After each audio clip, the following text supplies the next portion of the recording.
शिवसेना के सांसद संजय राउत की गिरफ्तारी के बाद अब फाइनली महाराष्ट्र में उद्धव ठाकरे की पार्टी शिवसेना के ही एक बहुत ही बड़े नेता अनिल परब की गिरफ्तारी को लेकर अभी एक बहुत ही बड़ी अपडेट आ रही है। जैसा कि आप सबको पता ही होगा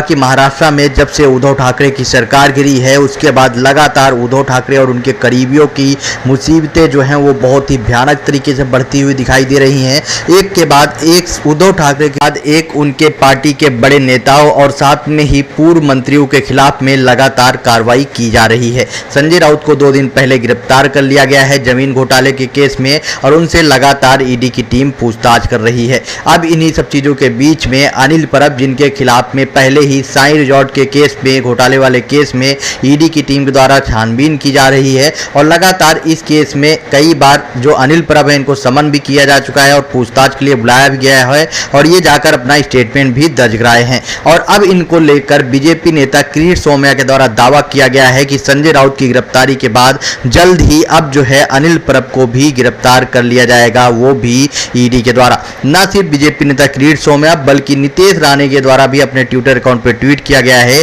और बोला गया है कि जल्द ही अनिल परब जो है वो भी गिरफ्तार होने वाले हैं। सबसे बड़ी बात यहां पर हम बीजेपी नेता किरीट सोमैया की बात पर इसलिए विश्वास कर सकते हैं क्योंकि अभी तक बीजेपी नेता किरीट सोमैया ने जिन भी बड़े मंत्री और नेता के खिलाफ में ये स्टेटमेंट जारी किया है कि जल्द ये लोग गिरफ्तार होंगे, वो सारे के सारे लोग गिरफ्तार हुए हैं। चाहे हम बात करें अनिल देशमुख की, नवाब मलिक की या हम बात करें संजय राउत की, ये सारे के सारे लोगों को जो है गिरफ्तार कर लिया गया है ईडी के द्वारा और अनिल परब के खिलाफ में भी लगातार छानबीन चल रही है और अब इनके द्वारा दावा किया जा रहा है कि जल्द ही इनके खिलाफ में भी ईडी के द्वारा कार्रवाई की जाएगी और साई रिजॉर्ट केस में इनको भी गिरफ्तार किया जा सकता है। देखते हैं, आने वाले टाइम पे ही पता चलेगा, बट इन पे काफी ज्यादा लोग विश्वास इसीलिए कर रहे हैं क्योंकि मैक्सिमम बातें जो भी इनके द्वारा बोली गई है अभी तक सही हुई है। बाय द वे, अगर अनिल परब की गिरफ्तारी होती है तो उद्धव ठाकरे पूरी तरह से टूट जाएंगे। आपका क्या ओपिनियन है इस पर? आप अपना ओपिनियन कमेंट बॉक्स में बताएं और वीडियो को ज्यादा से ज्यादा शेयर करें।